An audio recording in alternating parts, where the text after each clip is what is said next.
Okay, everyone. We're now into number 8, item 8, the Wells Street temporary improvements. And just to say that James Goff had a conflict on this, so he's not actually in the room.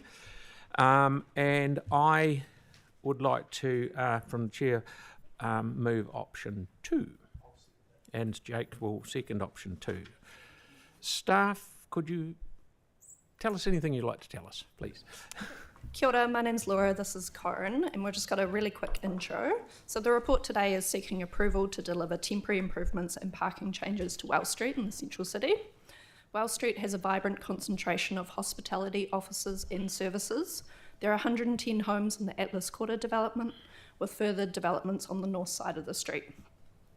The community have advocated for improvements to Wells Street through the LTP and annual plan. This project responds to those requests with a temporary low-cost initiative funded through the Enliven Places program. This project also aligns with the South East Central Neighbourhood Plan, which was adopted in 2018. Delivering this project will make it easier and more enjoyable to travel around the neighbourhood, increase tree canopy cover, and strengthen the sense of community. And the proposed concept plan, we're creating new outdoor seating areas, planters and bike stands. And to do this, we need to remove 5 car park spaces along the street. The improvements are designed to minimise the number of car parks and not impact on traffic flow with the two-way directional traffic being maintained. The plans have been developed, as Laura said, in collaboration with residents and businesses, and there was a good level of support for the proposed plans during consultation. 70% indicated support for the plans, with the other 30% somewhat supporting the plan with suggestions of where we could do more, and we've heard that from some of the deputations today. Some of those suggestions were for the safe pedestrian crossing area, which we heard from Greater Atatahi, speed limit reduction, increasing the number of trees and planting, and addressing those drainage issues. These suggestions could be picked up in a more comprehensive permanent upgrade if funding was secured in a future LTP. The project itself is installed and fully maintained by the existing budget in the Enliven Places program. Thank you. Tyler, please. Kia ora. Could you please, just for public knowledge, talk to the difference between option 2 and the staff recommendation? Yes, certainly. We could potentially not remove as many car parks. So we are suggesting those ones outside the Atlas Quarter could be taken away, so we don't put the planters there, and then the car park retained, so which means we'll remove 4 car park places instead of 5. Okay. And in terms of the consultation process with the Wells Street residents and the businesses, was there quite overwhelming support for the staff recommendation that's put in front of you now? There was lots of requests for us to do more greening and have more tree coverage along the street. So that's why we were comfortable putting forward option 1, because businesses were prepared to lose some car parking in order to exchange for some more greening. Okay, and the last question is around the car parking available at the moment. I go there sometimes too. Can you talk to us about the car parks within the vicinity and the access to those? Yeah, there are a number of car parks around the area. I think this is 68 car parks. We've put a diagram in there of all the car parks that are available. And there are also still a number of car parks along Wells Street available as well. Okay, so in short, option A is removing 5, option B is removing 4. Yes. Okay. Thank you, Tyler. Melanie, please. I just want to move the staff rec.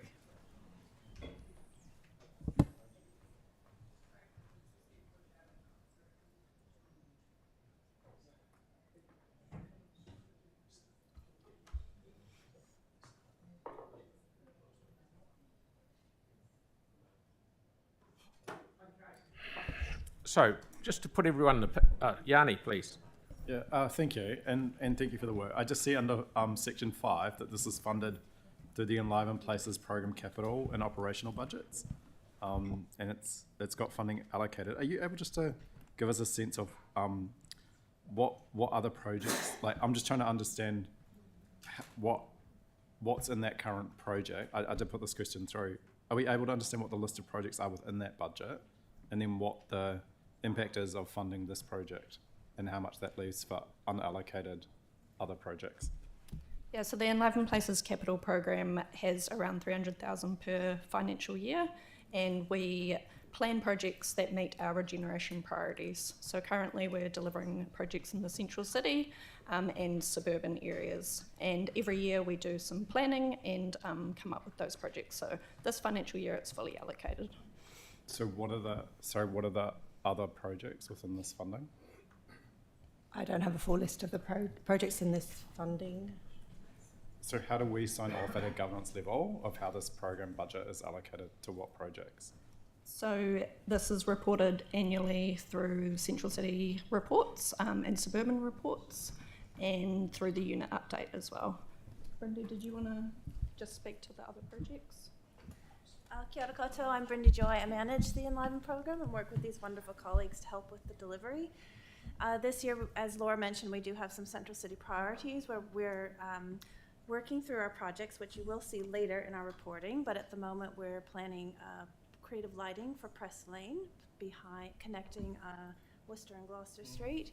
We're looking at some very basic lighting replacements in Godley Plot in Cathedral Square. We're also looking at some lighting to support the welcoming entrance into Sydenham Village as well. Those are some of our key projects alongside Wells Street, and as Laura mentioned, all the budgets have been allocated to those projects for the financial year. Right, but we'll get a decision-making report to allocate to those projects? Councillors don't need to approve those projects. Right. Where this is because this project's on transport land. Because this project is over 100k, we need to report through to council for this one, but otherwise we wouldn't. It just kind of reminds me of the footpath debate. I'm just wondering how community boards or the community get to decide how this money gets spent. It's not in your community board area, is it, Yanni? No, but there's regeneration area things in our board's area. So, I had to go through the annual plan for 50,000 for an area that is, in the regeneration area has got intensification. This project just comes out of the blue, and then we get asked to approve it, which is fine. I like this project, but I'm still just trying to understand the process around how we allocate the prioritisation of the funding. Depending on the different options we've got, if we've got other priorities as well, we might want to think about this extent of what we do. But perhaps that question is not for these staff. Okay. It will depend on what's in delegations and what's in prior resolutions. Yeah, About where it reports back and where it consults. So the officers are following the procedures that have been previously agreed by council. So Mark, do you want to expand on that, or is that? Just to say that the program is developed annually, and staff do have delegation up to an amount in terms of how that's spent. As Laura mentioned, we do report annually on the central city and suburban centres, but also for the unit report, which is 6 monthly. So we do give visibility to the program of work, and we'll continue using delegation, which was only given a few months ago in the context of advancing work in a more efficient manner. Tyler, please. Kia ora, guys. Thanks, Mark. So there were some potential concerns raised from Mark Derbyshire about accessibility outside certain establishments on the footpath and the width of them, etc., when you've got multiple users. In any of these resolutions, none of that's being addressed today, correct? That needs to come outside of the... it's outside of this item? In terms of addressing the accessibility issue, the width of the footpath, etc., and the flooding. The flooding is definitely not, and the accessibility, it'll just be a case of the parklets and which is the outdoor seating area, and the bike stands. Okay. And the planters. Yeah. The parklets do help to widen the footpath slightly, so the tables will be set back a little bit, and we're also looking at options to reduce some of the clutter in those areas, because right outside the welder entrance there's lots of signage, so by kind of moving those along we're helping to kind of clear that up a little bit. Okay. I'm sorry if more inquisitive around accessibility. And please feel free not to answer if you don't know, but has this had an accessibility audit done on it? We haven't had an accessibility audit, no. Not to our knowledge, but it could be picked up if there was a future more comprehensive upgrade in the LTP. Okay, but you could move planter boxes, etc., with fluidity if there was some yes. accessibility issues, correct? Yes. Yeah. Okay. The planter boxes are located on the road, so we can move those as long as they stay within those parking removal spaces. And the Okay. parklets themselves will run off of the curb, so they'll be able to, those with disability issues will be able to run from the curb straight onto the parklets as well. Okay, thanks.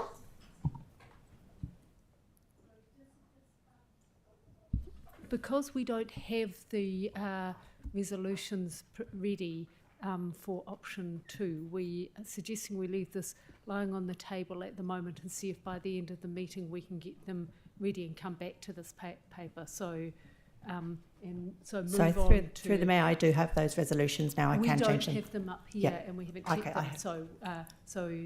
have. And there's quite a few of them, and they're not quite ready. No. So we could either take a break and get them up, or we could actually leave it lying on the table and carry on with the next. Yeah, move on to Antonio. Yeah. Yep. Yeah, the two, so Wells Street and is it Dunn Street, the next one? So they're 50k. Are we? So we're going to reduce that to 30k? Is it? That's not within our project Okay, scope. so but could we look at that, or you look at other teams to start moving that? Because it just That's not part of the scope. Hey, just one thing that I'd picked up on the fellow that came in and talked to us. Sometimes does it obviously flood under what we've got there at the moment? Is that because we're sort of blocking the gutter a bit with what we're building? And are we on top of that, or is it filling up with leaves and rubbish? To be fair, council haven't actually built those ones outside Winnebago's. They've been built by the owners themselves, and we have spoken to them about addressing concerns around the leaves and clearing those gutters more regularly as well. So. Roger. No, that's fine. That's fine. Okay, so So I'd suggest we move on unless there's any questions, and we'll sort out the resolutions and come back. okay, so we'll move on to the next one just for the time being. Thank you. So we'll just hold hard. Right. So we'll move up to number 9, which is